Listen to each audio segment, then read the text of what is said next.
Haleluya, haleluya, Shalom alaikum Hamasyah, salam Aki. Aku kabarkan Injil keselamatan. Bapak Ibu Nisi Tuhan, ketemu lagi dengan saya Evangelis Avraham Effendi Usman. Bagaimana kabar Bapak Ibu semua? Tentunya luar biasa. Nah saudaraku, para pecinta channel Injil Habaget, kita masih membahas seputaran video yang beredar dalam 2 hari ini di daerah Cianjur. Nah khususnya mengenai label gereja di posko Cianjur di Sobe ya. Banyak sekali ternyata orang-orang yang menyoroti oknum-oknum yang mensobek label gereja yang ada di Cianjur Bapak Ibu. Label gereja di tenda yang ada di Cianjur.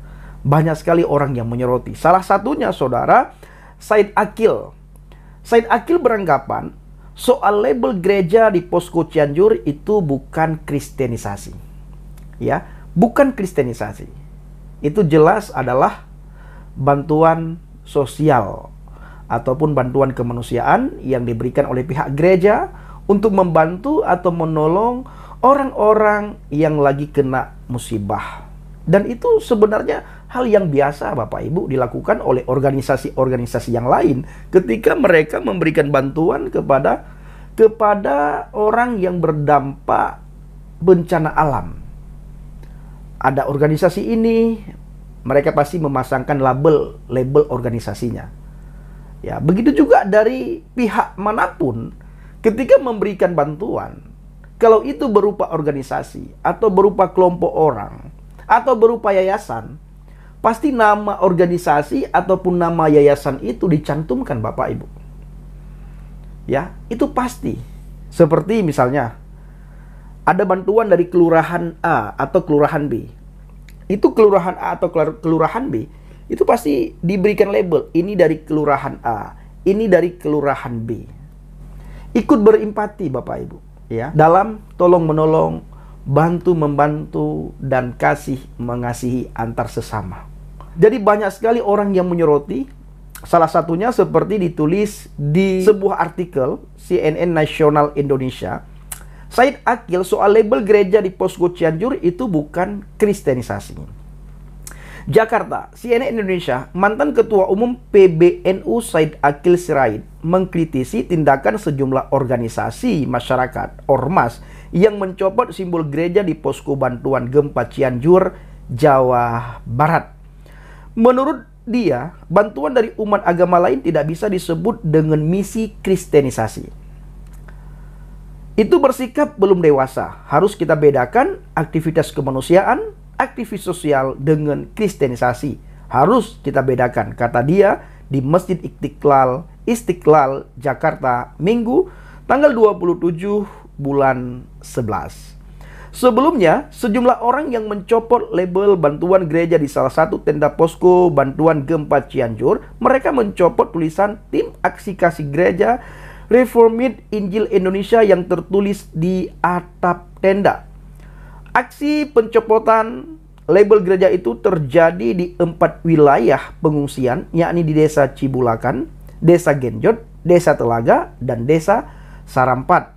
Videonya pun beredar di media sosial. Ternyata bukan di 1 titik mereka mencopot label gereja, di 4 titik Bapak Ibu ya. Kita tidak tahu apa yang membuat mereka takut dengan label gereja. Mereka berpikir itu misi kristenisasi, pemurtadan massal. Tidak pernah kami memurtadkan orang. Orang Kristen tidak pernah mengkristenisasi ya istilahnya. Sebenarnya kalau ada istilah-istilah tertentu kita juga bisa memberikan kepada teman-teman sana, kepada orang-orang tertentu Bapak Ibu, islamisasi. Ya. Tapi kita tidak pernah mengatakan itu islamisasi. Bayangkan Bapak Ibu, kita mendengar suara iman tetangga kita 1 hari 5 kali. Suara azan, iqamah, suara pengajian baca Al-Quran, suara selawatan teman-teman yang beragama Islam. Kita mendengar dengan biasa-biasa saja. Kita tidak pernah berkata itu islamisasi. Kita tidak pernah berkata mereka ingin mengislamkan kita. Tidak. Karena kita yakin dengan iman kita. Dengan agama yang kita anut, kita sangat yakin akan keselamatan itu. Jadi kita tidak perlu lagi meragukan agama yang kita anut dan iman yang kita anut dengan akidah kita, dengan keyakinan kita. Orang Kristen tidak pernah meragukan hal itu. Maka tidak pernah muncul dari mulutnya orang Kristen ada istilah Islamisasi. Tidak pernah. Kenapa? Karena kita sangat yakin, percaya, kita sangat paham betul, kita tahu betul keselamatan itu hanya ada di dalam pribadi Adonai Yeshua Mashiach. Maka agama-agama lain yang dekat dengan kita, iman lain, akidah lain yang dekat dengan kita, kami tidak pernah berpikir negatif. Kami tidak pernah berpikir, oh dia ingin mengislamkan kita. Tidak pernah berpikir, oh dia ingin menarik kita ke agamanya, keyakinannya, ke akidahnya. Tidak pernah kami berpikir seperti itu. Justru ketika ada orang lain yang dekat dengan kami, agama manapun yang dekat dengan kami senang. Kita bisa duduk bareng, kita bisa belajar bareng, kita bisa bertanya apa yang tidak kita tahu selama ini. Kita tanyakan. Contohnya apa yang bisa kita tanyakan, seperti yang pernah disampaikan oleh Bapak Muhammad Keci. Kenapa ya? Pertanyaannya contohnya begini. Kenapa ya? Di dalam sebuah surat, di surat Al-Jin, Nabi Muhammad ketika melakukan sholat, jin-jin itu mengerumuni beliau. Itu kenapa? Ini kita bertanya dengan teman-teman yang muslim. Lalu mereka menjawab, oh itu maksudnya begini, oh itu maksudnya begitu. Nah ini yang kami lakukan. Ketika berteman atau datang teman dari agama lain ke rumah kami punya kesempatan untuk bertanya. Dan kami tidak pernah berpikir, oh mereka untuk ingin mengislamkan kami. Ketika mereka beri bantuan, kami berpikir ingin mengislamkan. Itu jauh daripada kami. Bentuk bantuan apapun yang diberikan kepada kami terima dengan penuh keikhlasan. Namanya juga bantuan. Ya, kita syukuri ada orang yang membantu. Tidak pernah kami berpikir aneh-aneh, berpikir macam-macam. Tidak pernah. Nah, kembali lagi Bapak Ibu. Bayangkan kita satu hari 5 kali mendengar keyakinan orang lain. Kita biasa-biasa saja Bapak Ibu. Nah, bila mana terjadi sebaliknya, kita memperdengarkan iman kita satu hari 2 kali saja Bapak Ibu kepada dunia ini, runtuh Indonesia Bapak Ibu ya. Akan terjadi demo berjilid-jilid. Akan terus-terusan terjadi demo. Kita tidak pakai toa saja ibadah kita diganggu. Kita tidak pakai toa saja Bapak Ibu, ibadah kita gereja ditolak, gereja disegel. Itu terjadi hampir di berbagai tempat di Indonesia ini. Gereja disegel dengan alasan tanpa izin. Padahal bukan tanpa izin Bapak Ibu. Izinnya tidak dikasih. Izinnya tidak dipersulit. Apakah ketika tidak dikasih izin kita tidak bisa beribadah?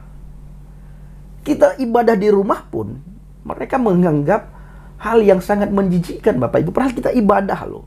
Di ibadah itu kita memuji Tuhan, memuliakan Tuhan, meninggikan Tuhan. Mengagungkan kebesaran Tuhan lewat puji-pujian dan nyanyian kita Bapak Ibu. Kita berdoa buat bangsa dan negara kita. Kita berdoa buat tetangga kita. Kita berdoa buat pemerintah. Nah, dan di situ kita tidak pernah menjelek-jelekkan satu sama yang lain. Menjelekkan agama ini, menjelekkan agama itu. Tidak pernah. Dianggap juga kita penistaan Bapak Ibu. Dianggap juga kita ini adalah gereja, ibadah kita tidak diganggu. Tidak dibolehin saudara. Nah, jadi saudaraku para pencinta channel Jelah Bangkit, walaupun seperti itu kita tetap berbuat baik. Sekalipun label gereja dicopot, kita tetap berbuat baik karena itu adalah ajaran firman Tuhan. Firman Tuhan mendidik kita, mengajarkan kita harus berbuat baik kepada semua orang. Firman Tuhan tidak pernah berkata kepada kita, kamu harus berbuat baik dengan orang yang seiman dengan kamu. Kamu harus berbuat baik dengan orang yang seagama, seakidah, sekeyakinan dengan kamu. Tidak pernah. Justru Alkitab berkata kamu harus berbuat baik sekalipun mereka menghina, mengolok-ngolok, mencemooh, mencaci maki kamu. Sekalipun mereka memfitnah kamu, kamu harus berbuat baik. Kamu harus berkelakuan baik. Kamu harus mendoakan mereka. Ini yang diajarkan. Ini yang diajarkan Bapak Ibu. Ya. tidak diajarkan hal-hal yang tidak ada gunanya. Maka orang Kristen tidak pernah berpikir negatif terhadap umat agama lain. Kenapa? Karena kami sangat paham, kami yakin benar di dalam Yesua HaMasiah ada keselamatan yang kekal.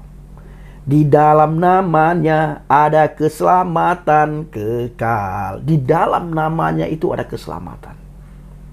Kami paham, kami tahu, kami sangat yakin, dan itu tertulis dalam Alkitab. Kalau keselamatan itu hanya ada di dalam Yesua HaMasiah. Di bawah kolong langit ini malah dikatakan keselamatan itu hanya ada di dalam pribadi Adonai Yesua HaMasiah. Di dalam nama itulah umat manusia diselamatkan. Di dalam nama itulah ada kedamaian, ada sukacita. Nama itulah yang membawa kita ke surga. Nama itulah yang memberikan janji kepastian keselamatan kepada umatnya. Tidak ada moga-moga, tidak ada mudah-mudahan. Yang ada apa Bang Pendi? Kepastian keselamatan. Jaminan kepastian keselamatan itu yang ada. Tidak ada yang lain. Ya, tidak ada yang lain. Nah, jadi saudaraku para pencinta channel Injil Habaget, aksi pencopotan label gereja itu terjadi di 4 wilayah pengungsian ternyata. Ya. Lalu polisi telah meminta klarifikasi kepada pihak yang melakukan tindakan tersebut. Menurut polisi, pencopotan bukan dilakukan oleh warga yang tinggal di posko pengungsian, melainkan oleh organisasi masyarakat, ormas. Yang mencopot itu bukan masyarakat pengungsi. Masyarakat pengungsi menerima apa yang diberikan dari kelompok manapun, agama apapun, ujar Kapolres Cianjur AKBP Doni Hermawan saat dihubungi pada hari Minggu tanggal 27 bulan 11 November. Nah, saudaraku para pencinta channel Injil Habaget, sekalipun seperti itu kejadian di lapangan, kita harus berbuat baik. Bahkan kita harus semakin menunjukkan kebaikan kita kepada semua orang. Kasihilah sesamamu manusia sebagaimana engkau mengasihi dirimu sendiri. Bahkan kita disuruh mengasihi orang yang membenci, menghina, mengolok-ngolok, mencaci maki dan menertawakan iman kita. Kita harus mengasihi. Baik saudaraku para pencinta channel Injil Habaget, kiranya video singkat ini menjadi berkat bagi kita semuanya. Shalom alaikum bishim hamasiah, salam aki. Aku kabarkan Injil keselamatan. Bapak Yahweh bishim Adonai Yesua HaMasiah, Waruah HaKodes memberkati kita semua. Haleluya. Amin. Salam murtadin dan salam toleransi. Saya berterima kasih kepada Bapak Ibu semua yang selalu mendukung penginjilan Habaget, baik melalui doa, dana, motivasi maupun support saudara untuk Habaget. Terus dukung dalam doa agar banyak orang mengenal kebenaran melalui pelayanan Habaget. Terima kasih.